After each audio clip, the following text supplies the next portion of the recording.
Ангеліна Кріхелі. The lift is not going any further. English translation Владислава Алексіюк. On his way home from a hard day of filming in the morning, the man yawned tiredly and cast a superficial glance at the wall near the metal door leading to the entrance. If this project works out, he will finally be able to change his home into one worthy of his undeniable talent.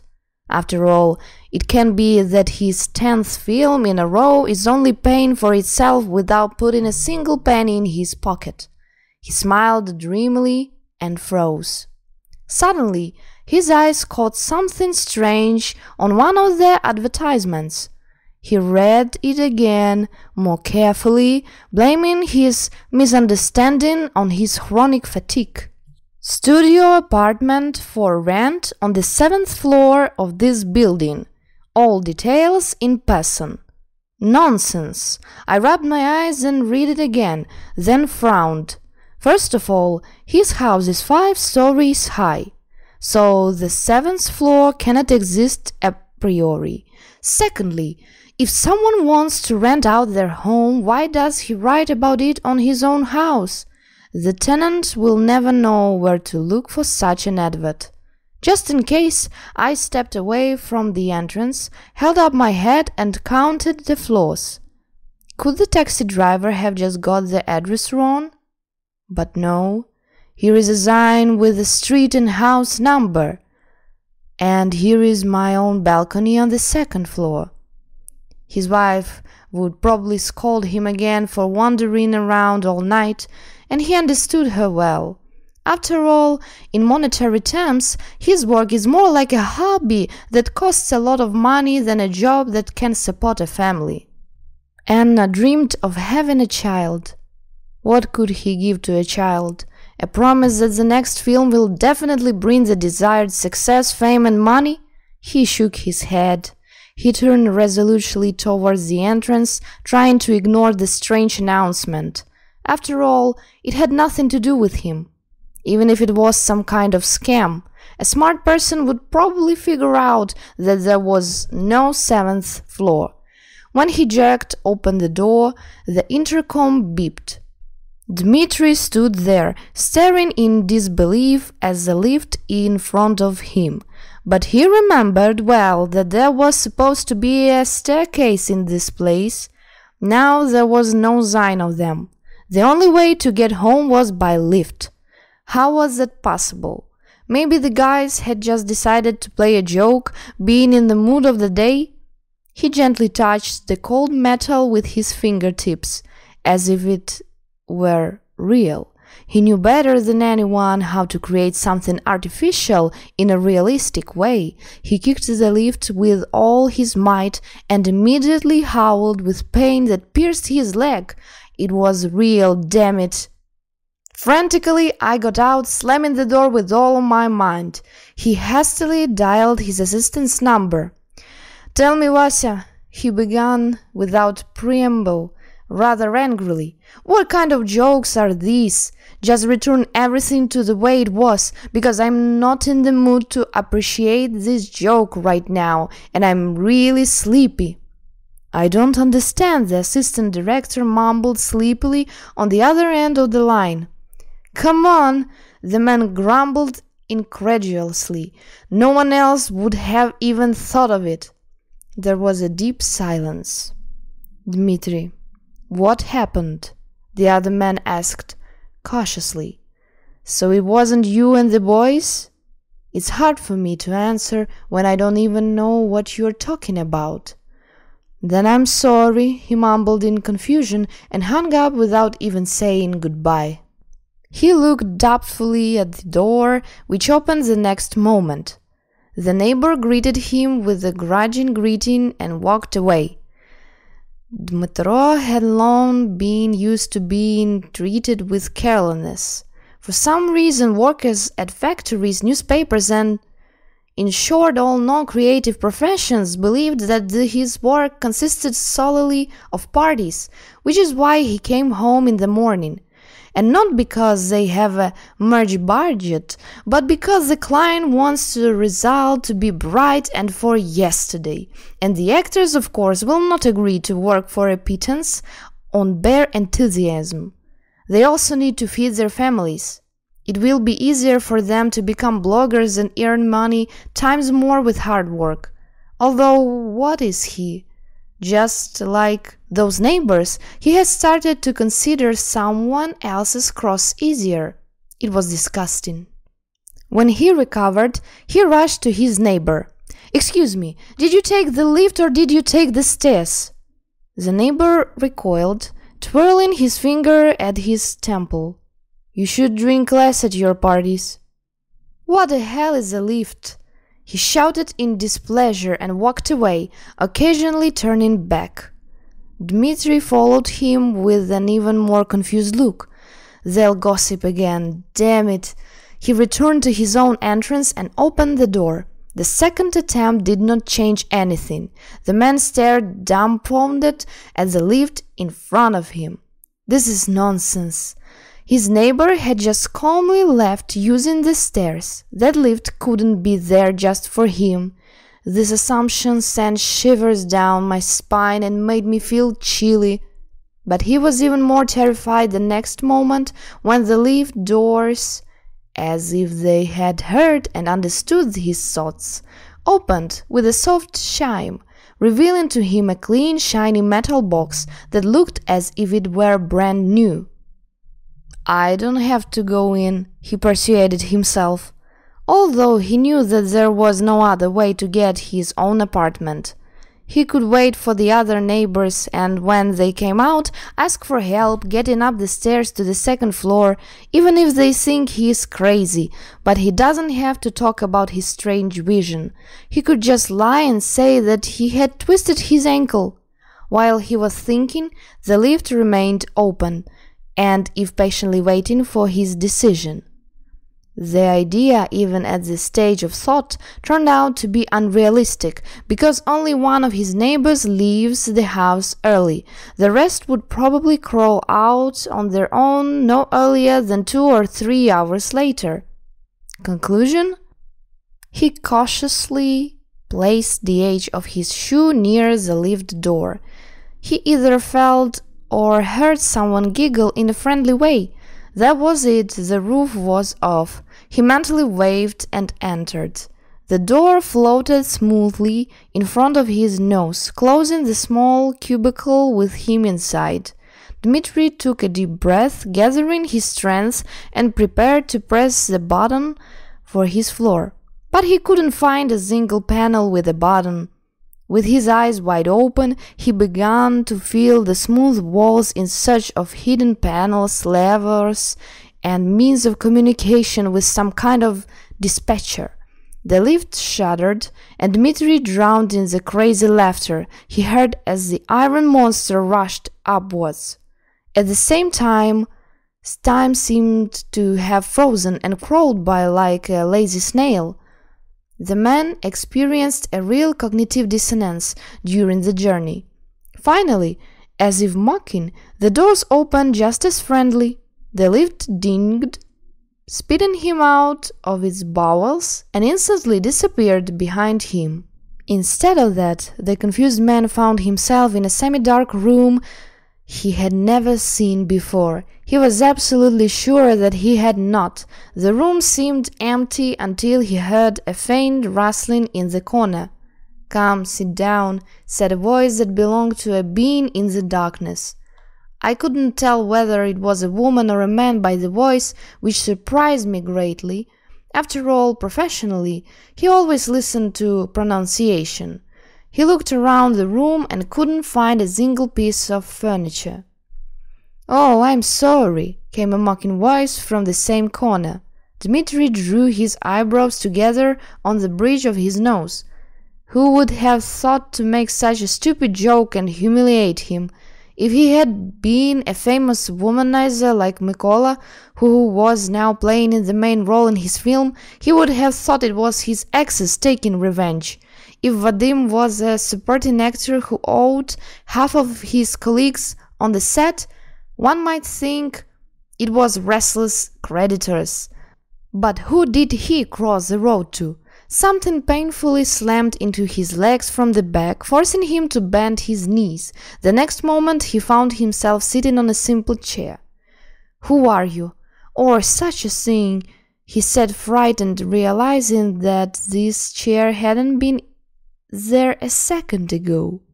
"I can't say what it is," the creature, who wanted to stay out of sight, hummed with understanding. "Because even I am not comfortable with it. But I am more of a phenomenon than an abnormal creature." It didn't get any clearer, so Dmitro frowned even more. "Let's imagine that I am a woman. After all, I can take any shape." He nodded automatically in response, frantically looking around, trying to find at least some way out. What a fool! I could have stayed away from that damn lift. I couldn't. Something suddenly said from the darkness. Dmitri swallowed hard the lump that had risen to his throat. "What do you want from me? Why did you kidnap me?" "Kidnapped?" She was surprised, but Dmitri noticed that her voice seemed to have changed. It was as if she had decided to become a woman and was gradually becoming one of her own free will. "You came to me on your own, because you want to kill me, as far as I can tell. So, here's your chance to do it." Dmitri could not understand anything at all. What was this mad woman talking about, and how had she managed to pull off this stunt? The next second, a pile of paper with printed text appeared on his cramped lap. In the margins, the sheets were written in his own handwriting. The man was stunned and unmistakably recognized the papers as the script of the film he was currently working on. Indeed, the script was about a murder, and not just anybody, but death itself. Dmitri sucked in a little damp air through his nose. "What is this supposed to mean?" he whispered. He didn't hear the answer, but rather felt as if he had switched to the same wavelength as the person he was talking to. She shrugged her shoulders. Either his eyes were getting used to the semi-darkness or the room was getting lighter, but he could already make out the outline of her figure. She was sitting in the corner, directly on the floor, with her knees drawn up and her arms wrapped around them, hidden in the long sleeves of her loose-fitting tunic. For some reason, it made everything in my chest tighten to the point of physical pain. "Am I going to die now?" I asked quietly. She smiled carelessly. "No, on the contrary." She stood up, suddenly leaning heavily on the wall. With the gait of a tired person, she walked to the small window opposite Dmitri. She boldly turned her back on him, clasping her hands together. "Listen, I'm not going to kill you. Especially not like that, from behind like a coward."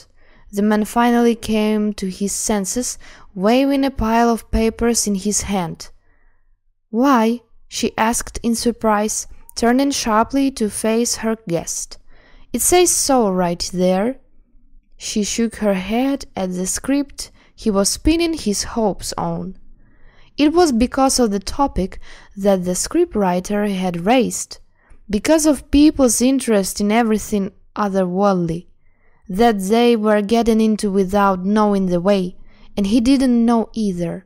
No one was given a textbook at birth that explained the laws of the universe and the price list of the mistakes. Some people found out that later in life, paying for it with their own pain and tears. The rest of us spent the measured time hopping around on one leg, trying to be happy. Someone famous said that the task of making people happy was not on the list of the universe at the time of the creation of mankind. But maybe that's why we tried? To spite fate? Or maybe he's just a fatalist.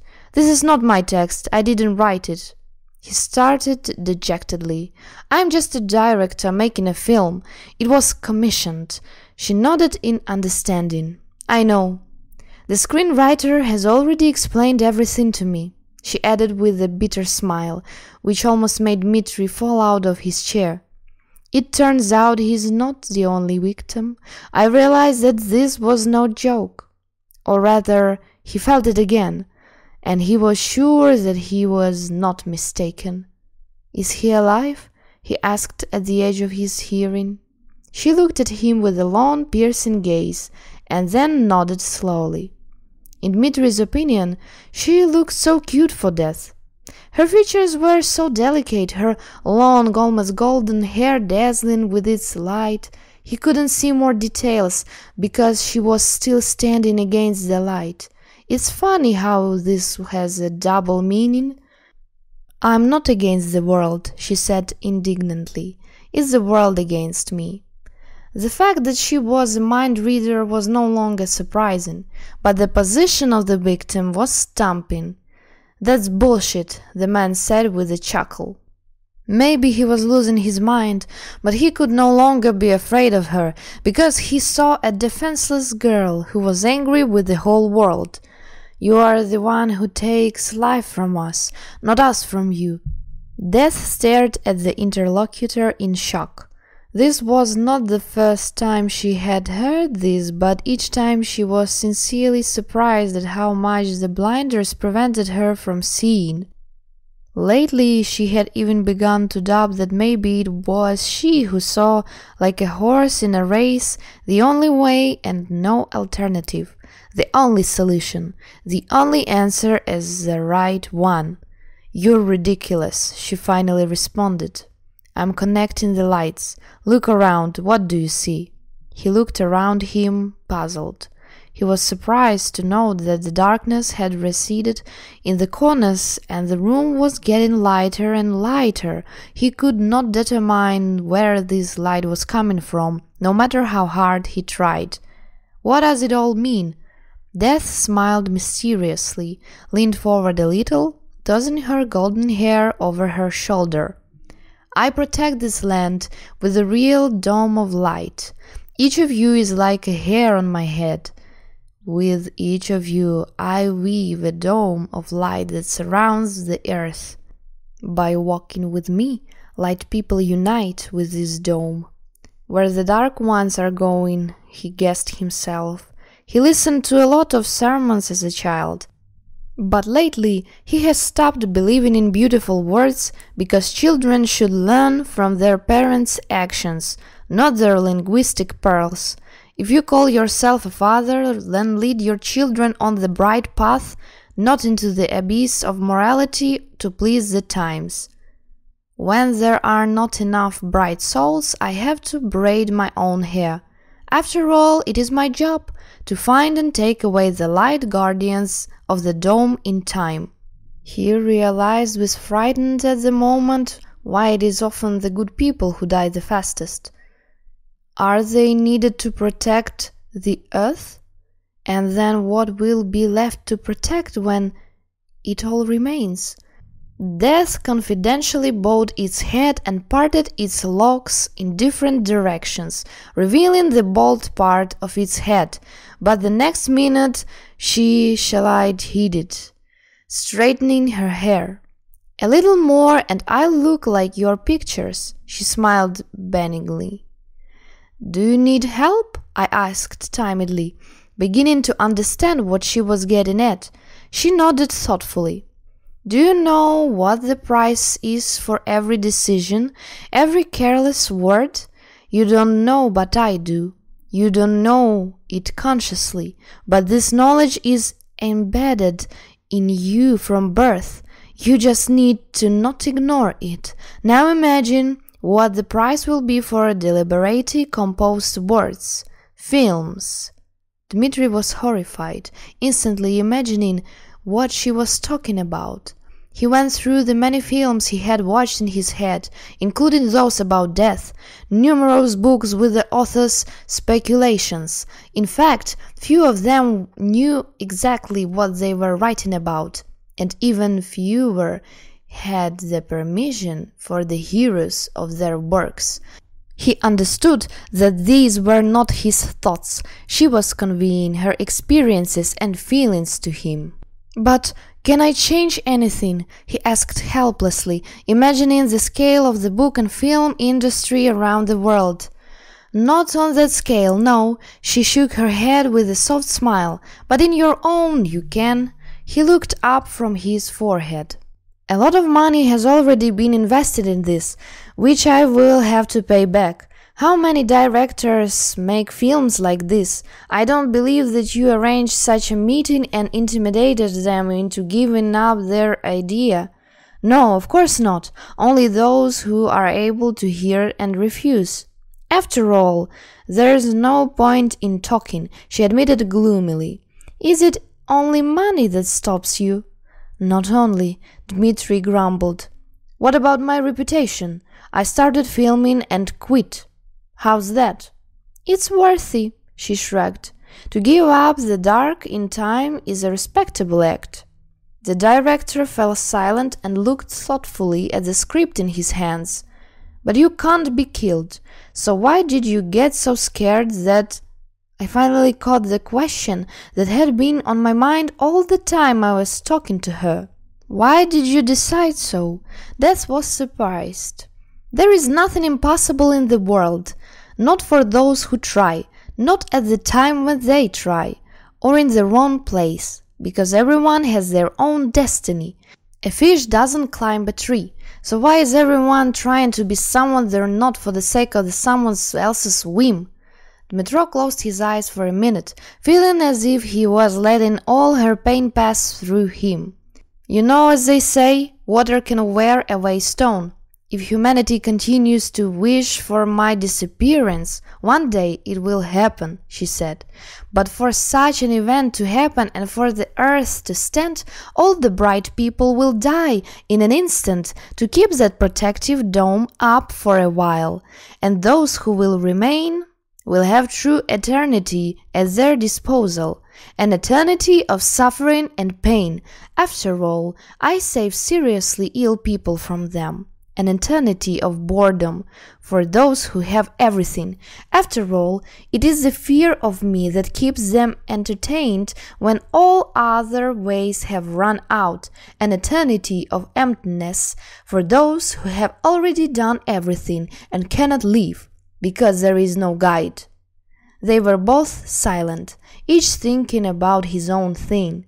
"If it's about money, don't worry." "You're going to give me money?"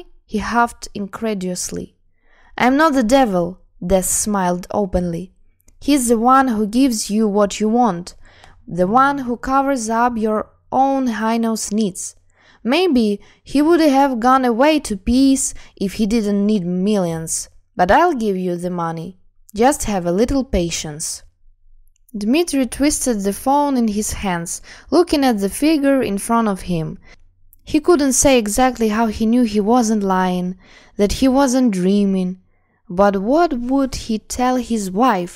That the dream of having a child was no longer possible because he had suddenly met death and decided to save the world? And what would he say to his own child, who would be born in a world without light?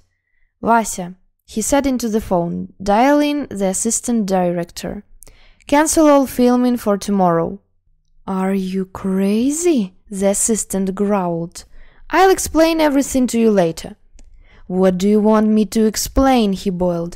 "I've already promised my wife a holiday at the sea. Have you thought about how much one day of downtime will cost?" Dmitri blinked his eyes from the brighter light.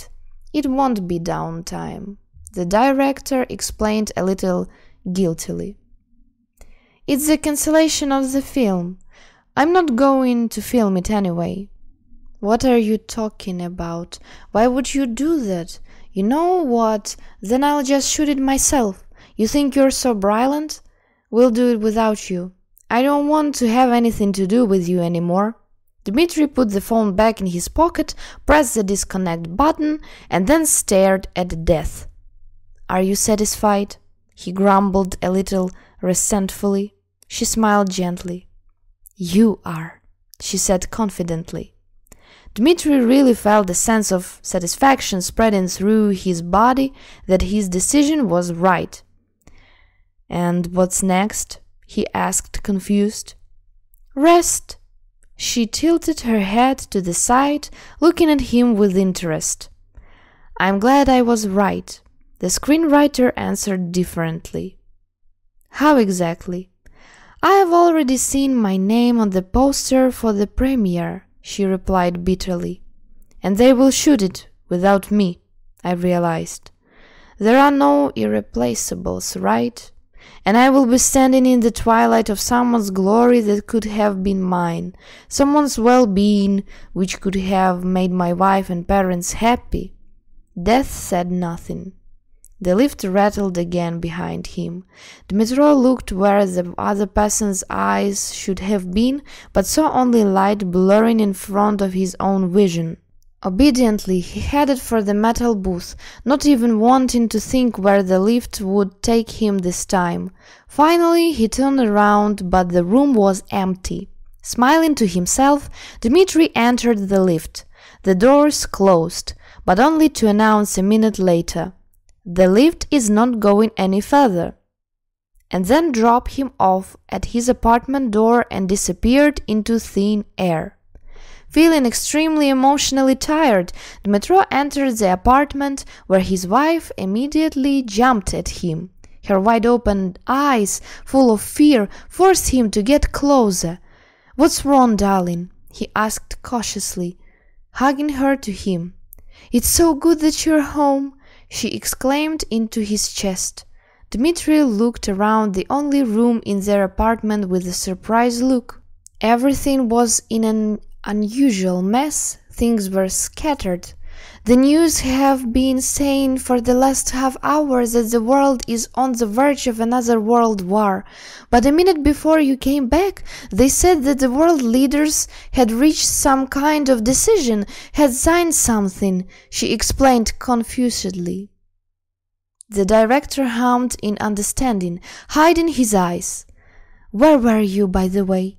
Because I saw you enter the building." The wife caught her breath and pulled away. "I'm at our new neighbor," he answered, looking her straight in the eye and being very honest. For some reason, he could not tell his beloved more. It was as if I would be revealing a secret that was not my own. "What floor is she on?" she asked curiously, secretly dreaming of a neighborly friend. "From the 7th." He shrugged and went to the bathroom to wash his hands. "Honey, I'm really hungry and very tired. At least I have tomorrow off." "What do you mean, the 7th?" she asked incredulously, catching up with her lover. "Of course," he shook his head ambiguously. "But I'm quite serious about the day off. Wait, someone's calling." His wife looked at him joyfully when she heard about the day they were going to spend together, because she missed him immensely. But then she immediately shrank back. Of course, someone was going to mess it up, and he'd run off again to film something. "Yes, I'm writing it down," the man muttered, going to the cabinet to get a piece of paper and a pen. "Wait, are you sure you got the right amount for the job? Which film of mine did you watch?" The woman perked up, coming closer. He put his arms around her, wanting to share his joy without words, which made his heart skip a beat.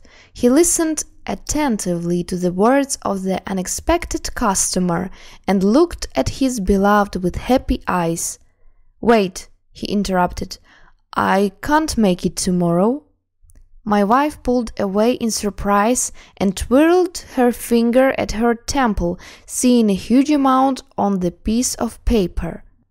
"I have a family day tomorrow, a tiny holiday," he explained respectfully, breathless with his own unprecedented courage. "Sure," said the customer. He was silent for a while and then asked timidly, "Is your lift not going any further, too?"